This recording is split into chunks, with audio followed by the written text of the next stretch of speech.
بسم اللہ الرحمن الرحیم۔ امید کرتے ہیں جی آپ تمام لوگ خیریت سے ہوں گے۔ 12ویں کلاس کی ترجمۃ القرآن ہے جس کا چیپٹر نمبر ہے جی ہمارے پاس 3 سورۃ النور۔ تو اس کو جو ہے وہ ہم شروع کرتے ہیں، تو آپ سے سب سے پہلے گزارش ہے کہ چینل کو سبسکرائب کر دیں۔ تو تعارف ہے جی ہمارے پاس، تو تعارف کے اندر ہم لکھیں گے جی اس میں کہ سورۃ النور قرآن مجید کی 24ویں صورت ہے۔ تو پہلا MCQز آ گیا، سورۃ النور قرآن مجید کی کون سی صورت ہے؟ 24ویں۔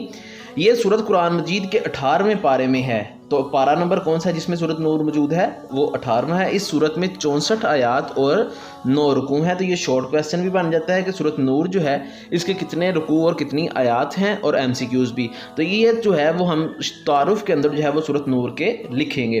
اس کے بعد آ گیا جی ہمارے پاس کہ یہ ایک صورت مدنی دور کے وسط میں نازل ہوئی، یعنی کہ مدنی دور کے بالکل درمیان میں جو ہے یہ نازل ہوئی۔ تو یہ ایک مدنی جو ہے وہ صورت ہے۔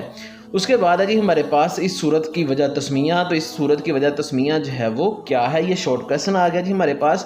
اس صورت کا نام، اس کی آیت نمبر 35 اللہ نور السماوات والارض، ترجمہ ہے جی اللہ آسمانوں اور زمینوں کا نور ہے، سے ماخوذ ہے۔ یعنی کہ اس کی آیت نمبر 35 میں لفظ نور استعمال ہوا ہے، اسی مناسبت سے اس صورت کا نام سورۃ النور رکھا گیا ہے۔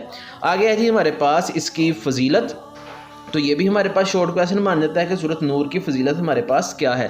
تو نبی کریم خاتم النبیین صلی اللہ علیہ وآلہ وسلم نے ارشاد فرمایا کہ اپنے مردوں کو سورۃ المائدہ سکھاؤ اور اپنی عورتوں کو سورۃ النور سکھاؤ۔ تو یہ جو ہے ہمارے پاس فضیلت ہے سورۃ المائدہ کی۔ یہ آپ سورۃ مائدہ میں بھی حدیث لکھ سکتے ہیں، اور عورتوں کو سورۃ نور سیکھنے کا حکم ہے، یہ آپ سورۃ نور کی فضیلت میں ہم لکھیں گے۔ تو یہ حدیث جو ہے یہ ہمارے پاس شارٹ کویسچن مان جاتا ہے کہ سورۃ نور کی فضیلت کیا ہے۔ آگے جی ہمارے پاس سورۃ نور کی پہلی سورۃ نور اور اس سے پہلی جو صورت ہے سورۃ المومنین کے مضامین مشترک ہیں۔ تو یہ اس کے آگے جی مضامین۔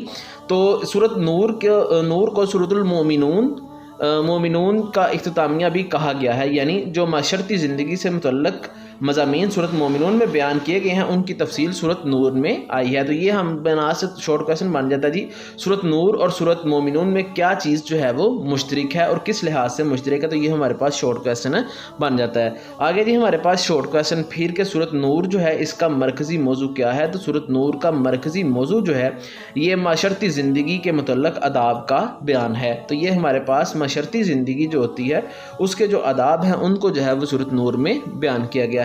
نیکسٹ ہے جی ہمارے پاس لانگ کویسچن جو بنے گا۔ تو لانگ کویسچن ہے ہمارے پاس سورۃ نور کا کہ اس کے بنیادی مضامین جو ہیں وہ کیا ہیں۔ تو سورۃ نور جو ہے اس کی ابتدا میں عفت و عصمت کی حفاظت کے متعلق جو ہے وہ اسلامی احکام بیان کیے گئے ہیں۔ تو ہمارے پاس پہلی ہیڈنگ آ گئی جی عفت و عصمت کی حفاظت کے متعلق اسلامی احکام کا بیان، جن میں بدکاری کی سزا کا ذکر کیا گیا ہے، زانی عورت اور زانی مرد کے رویوں کی سنگینی کو بیان کر کے ان کے لیے سخت سزا تجویز کی گئی ہے۔ اسی طرح پاک باز عورتوں پر تہمت لگانے کی سزا بیان کی گئی ہے۔ شوہر کہ اپنے بیوی پر بدکاری کا الزام لگانے کی صورت میں ان کی علیحدگی کا طریقہ بیان کیا گیا ہے، جس کو لعان کہتے ہیں۔ لعان کسے کہتے ہیں یہ ہمارے پاس اس کے اندر جو ہے وہ شارٹ کویسچن بھی ہے، اور یہ ہمارے پاس جو ہے وہ اس کا لانگ کویسچن کی ہیڈنگ بھی آ جائے گی جی لعان کا حکم یا لعان کا بیان۔ اس صورت مبارکہ میں حضرت عائشہ صدیقہ رضی اللہ عنہا کی برات اور پاک دامنی کا ذکر کیا گیا ہے، جس کا واقعہ افق سے تعبیر کیا جاتا ہے۔ تو یہاں پہ ہمارے پاس ہیڈنگ آ جائے گی جی حضرت عائشہ رضی اللہ عنہ کی پاک دامنی کا بیان۔